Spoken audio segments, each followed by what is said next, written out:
कोल्हापूरच्या पट्ट्याचा नादच खुळा. रेहाननं सगळ्यात विषयात मिळवले 35% गुण. या हटके सेलिब्रेशनची चर्चा मात्र कोल्हापुरात दिवसभर पाहायला मिळाली. शैक्षणिक कारकिर्दीतला महत्त्वाचा टप्पा म्हणून ओळखल्या जाणाऱ्या 10वी परीक्षेचा निकाल काल लागला. चांगल्या गुणांनी उत्तीर्ण झालेल्या मुलामुलींच्या आनंदाचा निकाल पाहून पारावर उरला नाही, तर अनेकांना अपेक्षित यश मिळालं नसल्यामुळे अश्रू अनावर झाले.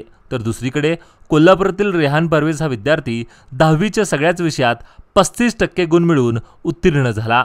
पास होईल का नाही याची खात्री नव्हती, मात्र 35%नी पास झाल्यानंतर रेहान रियाज पिरजादे राहत असलेल्या रविवार पेठेत त्यांच्या मित्रांनी फटाक्यांची आतषबाजी करत आनंद साजरा केला. या हटके सेलिब्रेशनची चर्चा मात्र कोल्हापुरात पाहायला मिळाली. माझं नाव रेहान रियाज पिरजादे. आयरन ख्रिश्चन हायस्कूलमध्ये शिकत होतो. असं 35% पडेल असं वाटत नव्हतं, तर 35% पडलेत. त्यामुळे सगळी पोरं खुश झाल्यात, सगळी दंगा कराल्यात आणि मी आता ITI मध्ये ॲडमिशन घेणार.